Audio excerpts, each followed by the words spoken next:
Guys, only 2 tournament results this week, but lots of decks for every single format. We had a team tournament in Kashiwa and a standard just singles tournament in Oyama, so we can see both of these standard results. And then they've got some V tournaments and premium tournaments on the side that we can look at as well. So let's get started with the Oyama one. This is the singles one. This is actually won by Clarissa. All right, so Clarissa, you see it around. Not really the deck that you have to win, because there's just so many other decks out there like Bruce's and Nirvana's and Roro's are just good. But Clarissa, I think a lot of people still regard as like one of those, like, maybe it's like a tier 2 deck, right? It's tier 2. It's still a good deck, just not the one that people expect to win. But this guy really took it home and got the dub, right? Got the win. So Clarissa there. And second was Bruce. Third was top 4 was Nirvana and Bruce, and then the rest of the top 8 was Bruce, Gravidia, which is surprising, Bastion, and Roro, right? So, and then we can look at the breakdown a bit. Again, the 45 people joined this tournament. The most played decks were Roro and Bruce, but Roro, like, interestingly enough, has been converting pretty poorly. I think a lot of people jump onto this deck as they feel like it's very simple to play, very linear, but at the same time, because there's no way to wiggle around with the deck, basically entire deck building is just done very simply, and just there's not many different ways to play the deck. It's just the conversion rate for it seems very, very poor, while Bruce sees a better conversion rate. So it's kind of interesting. That's just something I've noticed for the past few tournaments. Bastion having 7 players join, and Gravidia had 4, right? Quite high, and Nirvana with 3, Clarissa with 3, and then we have this is Shaman King, and then Hexa Orb, and the rest is just the one-offs. So yeah, again, we see the Bruce, great conversion. Nirvana also not bad, just not that many people playing Nirvana anymore. But then yeah, the one Bastion as well. Okay, all right, that's pretty cool. Let's kind of take a look. At the deck. So first off, we got the Clarissa build.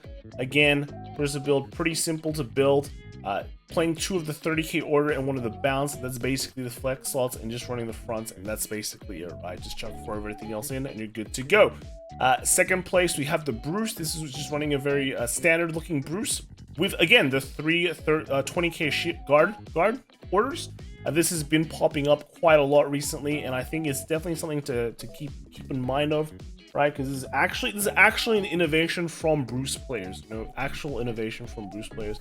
Really cut down on this full dive as well. This order, right? You can replace it with Regina. Next, we see this Nirvana list. This Nirvana list is actually playing Expecta only as a 2 of, but again, the key is this Hibino, but then he's also running like 3 Aruna as well, so able to get on some early game aggression, I guess. Just with the Trick Stars. That's kind of interesting to see, right? Kind of interesting to see, because we've really seen Aruna just drop off, kind of, as they progressed into set 3. But now, seeing it's back, good times, right? Good times. Next we have is a Bruce. Again, this is running 3 of the 20k order, so really valuing that shield. Actually running a full set of the full dive as well, so just not running any Reginas at all, right? I guess like the Regina and the full dive slot, it's kind of interchangeable. This guy's only running 7 draws, right? 7 draws, pretty hectic. And then into the top 8s, we have the other Bruce. This guy's running the Gunga Ram. No defensive orders at all for this guy. This guy's just straight up normal style, easy game, right? Easy game. And then here is the Gravidia running 16 meteors, right? Full 16 meteor lineup is pretty interesting. And then he's also actually running draws. I know a lot of people just like running crit and front. This guy's going for the draw. The double draw. The double draw is not that bad, right? Yeah, and then the rest of it just kind of a bit bulky. No boosters here. Just like 4 grade 1. Oh no, actually no, he's got 4 here. Yeah, bit of a miss-see, but yeah. Okay, that's cool. Gravidia making it top. That's nice. Bastion, this guy's actually not running the standard Bastion that we're used to seeing right now. He's running the Prideful Dragon build with Alden. Now, I think I've said before, right? Because, well, not really like... How do you say it? Before Bruce was absolutely dominating the metagame, but now there's like more other decks that are like top tier, like Ruru, right? Ruru being one of the big deck. That doesn't actually interact with your field, unlike Leonard does. So a lot of people are much more happier running a Rafalsos. Also because the Rafalsos is just like, you know, a higher kind of ceiling that you can hit with the deck. People just want to run it to be able to compete. Now, this actually opens up an interesting interaction because Prideful Dragon required like nearly an entire field for you to be able to get its effect off. And before in the previous metagame, you didn't want to do that. You want to play pretty conservatively because you could. Now you don't really have that option. So what is another way for you to pop off Prideful Dragon? Not actually a bad choice. Not actually a bad choice. So this is actually pretty interesting. It's pretty cool. Nice to see people not just going for the Ragriel, the Ragriel combo. People going Prideful Dragon. Maybe that could be another way to play, right? Could be another way to play. So that's interesting. This Bastion list is actually different from the other. Who could have thought, right? People thought Bastion was very linear. That's Roro's turn now, right? Bastion actually swapping it up with a lot of things, right? And then the last deck is the Roro deck, and yeah, it's as you would expect. Here's a 30k beater. You know, we've seen this list so many times. Moving on, we can look at some. This should be premium, right? Premium regulation. So first place we had was Bermuda Triangle. Second place was Gold Paladin. In the top 4 was a Gold Paladin and a Grand Blue. Now 31 people joined this premium tournament. That is pretty crazy when you think about only 45 people join the standard tournament, which has like a lead up where the winner gets like pre-qualifies for the qualifier, the regional. Yeah, this one actually just 31 people joining the premium tournament, so that's quite high. Gold Paladin being the massive winner here, 6 people join, and we saw 2 people get to top, and then we had 5 Grand Blues, so Japan really liking that Grand Blue, and Bermuda as well with 4 people. Then we finally go down to 3 Narakamis, 2 Royals, 2 Link Jokers, 2 Gear Chronicles, and then one of a lot of things, right? So let's kind of look at the winner deck here. We have Bermuda Triangle. So this is the winner Bermuda list. It is actually just a Highlander list. Pure Highlander as well, like no 2-offs or anything in the main deck. Just 100% one card. One card. So even the triggers as well. So he's able to run, you know, the Highlander Stride, right? We got her. So, you know, she can call a free field, get a bunch. So yeah, that's pretty cool. It's pretty cool.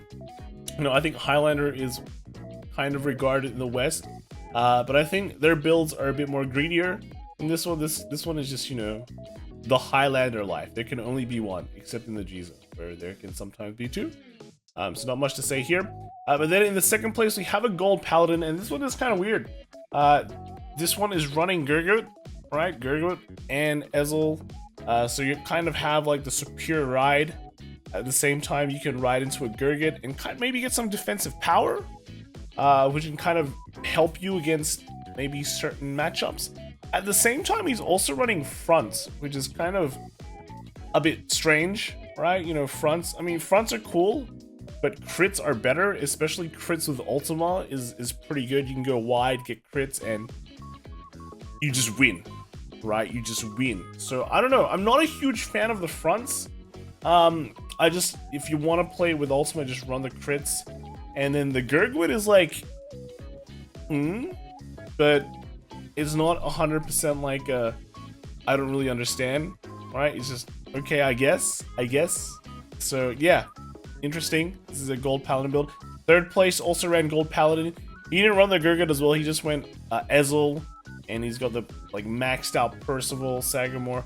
Also got, you know, just one like the superior ride engine here, but he's also got additional angel, which lets him kind of pop off a bit harder, right? Pop off a bit harder without needing to worry about if your opponent gave you damage or not. So I think that this is like, I think actually third place is a better build than the second build. He's also got the crits that combo better with the overtrigger. I mean, not the overtrigger, with the Ultima, right? Ultima and overtrigger can't exist together. So I think this guy actually has like a better deck than the second place. So yeah, if you want a deck to copy, it might be this one, right? And then last place we have a Grand Blue list. So this is kind of like a ghosty version. I'm not really sure if this is ghosty control, but he's got a bunch of ghosties. So you could do the ghosty things while also controlling, right? While also controlling. But otherwise, Grand Blue just does the Grand Blue stuff. It's got the defensive power of the Cannoneer here. You know, if you see a Columbar, you see Greed Shade, you're just like, yeah, okay, he's doing all right. Only 2 Skull Dragons though, so it makes kind of Megiddo a bit of a weird play. You can see all these like Grenaches, so like 1 normal Grenache, 1 V Grenache, yeah. Okay. And 1 Navigator too, and 1 Navigator too. So also running draws, okay, yeah. Normally you'd run like a null, shouldn't you? Like, you know, maybe a Goose Null. I guess they're all fine, right? Grand Blue can salvage big defensive powers, so not really too much of a crazy worry, right? Okay, so that is it for premium. Let's kind of move on to Kashiwa, where this was actually teams. So we've got so many decks. They did top 8. Let's just go through top 8. I'm gonna be a bit more quicker here. I kind of talk about the decks that are kind of a bit more interesting, but skip a lot of the ones that we probably already know. So the team that won ran Roro, Bruce, and Shaman King. Right, Shaman King. I think with the trio decks, we're gonna see what like people believe to be kind of like the top 3 decks, because they're just gonna take it to every team. So yeah, but yeah, here we have Roro, Bruce, Shaman King. Second place ran Bastion, Nirvana, and Roro. And then in the top 4, we had Seraph, Bruce, and Roro for one team, and then another team ran Babsagara, Bruce, and Roro. So we're seeing a big trend, right? I think we're seeing a big trend. Then in the top 8, one team had Roro, Horo, which is Shaman King, and Clarissa. Then another team had Bastion, Roro, and Bruce. Then the third team in top 8 had Roro, Bruce, and Zorga, which is pretty interesting. And then lastly, we had Nirvana, Bruce, and Bastion. So I think the amount of Roros that we've seen, there's quite a lot, right? Quite a lot. And then we can have the breakdown on how many teams took what. So out of 32 teams that joined, so that's the max amount, 22 teams took Bruce. So amazingly, Roro was less than Bruce by 1, right? Because Roro only took 21 teams, only took Roro. And there's a huge drop off to like 11 teams taking Nirvana and Bastion. And then after that, we had like Seraph Snow at 6, Zorga at 5, and then we had the Orphis, Shaman Kings, and things like that. So pretty crazy, right? Let's kind of take a look at the decks, right? So first place team, this is the Roro deck again. You know, pretty similar. Like, this guy's actually running only 2 of the booster, maxed out the attackers. So okay, that's cool. And then first place team Bruce ran just a standard build again. No, this one's just not running any defensive. But you have to keep in mind that in a team setting, you can be a bit more relaxed, or just play a bit more of a high roll deck, because you have other players being able to like support you. So it's technically a best of 3 in a way, and you might not be facing a bad matchup, right? So your Bruce, if you got a bad matchup against like a Bastion, you might not be facing that, right? So you can kind of maybe cut down on some of the like the defensive things. But we'll just kind of take a look, right? We'll take a look through the rest of the list.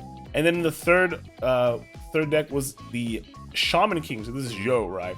And I mean, I'll talk more about Shaman King in another video, because I have to do some research. Apparently, well, Shaman King seems like one of those collab decks that looks like it's gonna show some promise, like Monster Strike. But this is pretty much just a straight up beatdown list. Yo just gives everyone like front row of 5k pretty much. And then at limit break, he can get a crit, so it's nice. It's nice. And then Anna restands him. You have some great grade 2s that just kind of stay there forever. You have a grade 2 as well that can check top deck, so that's pretty cool. And just like fix it. And then you've got this guy that calls this is it a panther? Calls this animal that can boost and give like hit 23k numbers. So that's pretty nice. It's basically the gist of this deck, but this was just pure beatdown based on the ride line that he's running. Honestly, to be fair, I'm seeing a lot of the same like back end in terms of support. So we see the ride line, you can choose the ride line you want, and then the cards that kind of help you around, make your deck better, is just kind of the same. But we're gonna probably see another one. We'll see the horror list later, right? Then in second place we have the Bastion. So this is just running the pure Bastion thing. I know a lot of people like to tech the Bastion ride line, but you know, I guess in teams you don't want to. He's running a bit of a, you know, he's running only 2 rag girls, so he's not going full house yet. But he's running a lot of this new Angel It's just like Isrod Angel, Isrod. That's right, Isrod Angel. Which just lets you hold the top card, you know, of your deck down as a on the rear guard. So basically, just free cards. Free cards is nice. And then in this team, we also ran the Nirvana. So this guy has Chikashirashi, no grade 3s, a Virina, just basically your old build plus Himinos, which is also a very viable option. And in the last list here, we have Aurora that, again, you know, this guy's actually cut down on the 13k attackers random boosters. So, yep, those few card differences. Anyway, top 4, we have Seraph Snow. So this is the first one that we've seen in a while. Seraph Snow is like kind of like in tier 2 kind of meta, I think. I think just from what we've been seeing the past few weeks, tier 1 basically is just Bruce and Roro. Maybe a Bastion, right? But Seraph Snow kind of dropped off a bit more, right? This person is running 3 of the new grade 2. Only running 3 Rouges, which is pretty interesting, right? Okay, it's pretty cool. The next we have is this Bruce. Again, kind of a bigger guard Bruce, right? Bigger guard Bruce, okay. And then here we have Roro again, right? So popular, so good, right? So good. Babs coming in, not with like an overdressed engine, but just a pure beatdown build. This grade 2 is just the easiest 15k that you can do. Also running 4 Renos, just like being aggressive, being very aggressive early, hitting numbers, and just kind of beating down your opponent as fast as possible. And the sword is nice, right? You know, getting an extra 10k every attack. But the shield is insane. This is just a free 10k shield every turn. So you can stay bulky while still being like aggressive, because you don't have to keep these cards for like for guarding. You just get a 10k for free. I mean, it's not bad. It's not bad, right? Next we have is this Bruce, right? Again, a 20k shield Bruce, big guard Bruce. And then lastly, another Roro, right? Another Roro. Moving on to top 8, right? This is a different Roro. Actually, a different Roro. I don't know what to say. 5 draw Roro, right? 5 draw Roro, running the 10k, 10k a giver, but she's only 3k. So basically, you make something hit bigger number while one of your other numbers hits not very good. This card is interesting. This is when it's attacked and is boosted.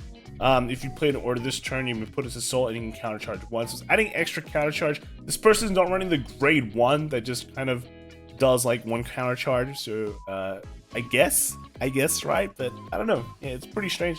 At least it's a fresh deck, right? A fresh deck. Then we have the horror build. We see a lot of the similar stuff from before. We got this tanky grade 2 that doesn't want to die, and then we've got the grade 2 that this one that just kind of checks up deck. Then we got the combo, which allows us to be a big booster. Now Horror's skill is that he is basically Zorga. You're allowed to play 2 orders a turn, and if you play 2 orders a turn, you get an extra drive. And then the Oversoul skill allows you to just salvage. You have to put a Kororo into soul, and then it allows you to salvage an order. And all these orders basically do very simple things, like very annoying. Like, they don't have a huge impact in the game. They'll give something 10k. They'll also draw a card. So they basically replay themselves, and one of them just salvages a horror order. And the Oversoul is the Kororo, which is this. And this is kind of interesting. You also have a heal that is a Kororo. It doesn't matter what you Oversoul. You just have to soul in a Kororo. But this allows you to put a Kororo from a trigger Kororo from your drop zone, and then it puts it to the rear guard, so then you can just suck it in. You can have an Oversoul this turn. So it just helps you Oversoul every turn to salvage order. But then front, that is a Kororo as well. So, you know, lots of choice there. Kind of forces you to run fronts if you want to do that. So yeah, pretty cool. Next we have is Clarissa. So we've seen this a while. Again, the breakdown is 1 bounce and 2 30k shields. Moving on, we got Bastion. This one is actually just... Ooh. Oh, he doesn't have a ride line, right? He doesn't have a ride line. So it's just foul sauce and your old stuff. So nothing crazy. All right. And then Roro again, right? This one is way more standard than before. And then lastly here we got a Bruce, and this is just standard Bruce without any defensive gimmicks. Third deck in top 8 was Roro again, and then this one is just big guard Bruce, and then we got Zorga. So Zorga's kind of cool. right? Got the new dog that is insane, but a lot of the new Zorga decks are taking in this fat Dark Souls guy, right? His skill is just for each order in the bind zone, he gets 5k. So he's 10k base, kind of a bad number, but when you put more stuff into the order zone, bind zone, you can, well, more orders in the bind zone, you get more power. So I guess scaling wise, it can get pretty big. Yeah, that's kind of it. It's kind of it. But a lot of Zorga decks are running this, which is interesting. And then the last deck of top 8 was just the Navarre deck. He's running one Valiente, which is really strange. Feels like not worth it, right? But I guess he couldn't fit in anything else. I personally just prefer Expecto over him, to be fair, right? And then here we've got a Quen. This is the first and the last Quenlu Bruce that we're gonna see today, because it is the last list. So yeah, Quenlu Bruce. And then lastly, we have a Ragreal Bastion, not running Sorceress, but running Ease Rod instead, right? Running Ease Rod. So okay, that's pretty interesting, right? Then we have we got V, right? We got V. Okay, let's just go down here. Here we go.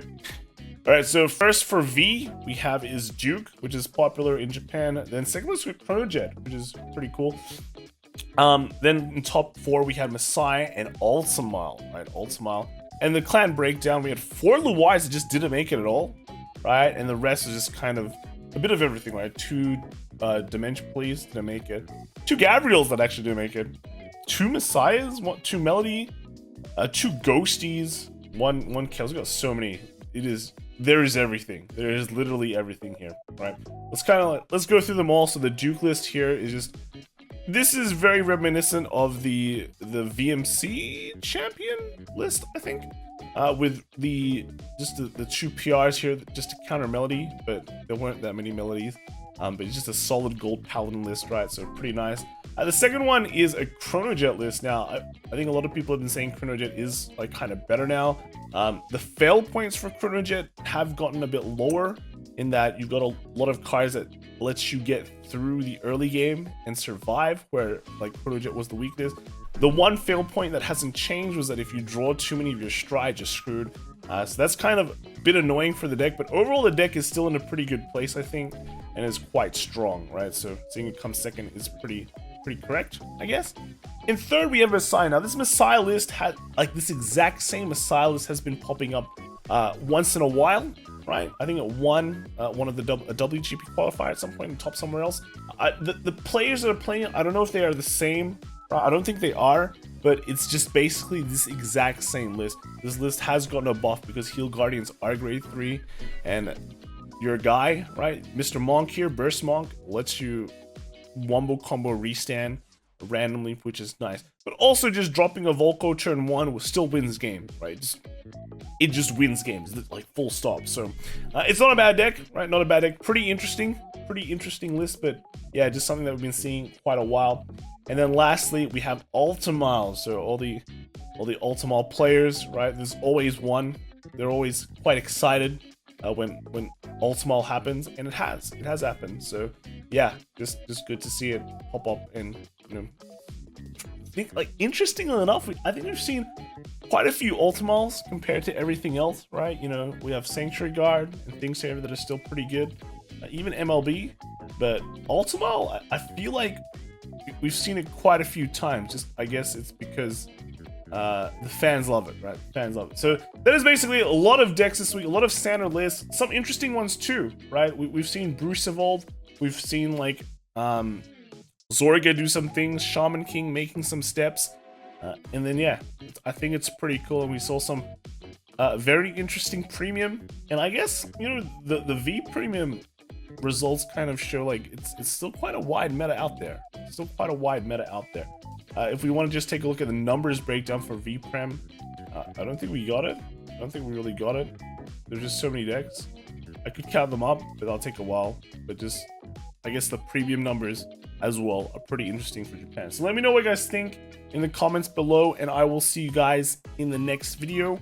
I'll probably do something on Shaman King on Wednesday, right? I know some people want to see what Shaman King does. It's a nice anime. It's a nice anime.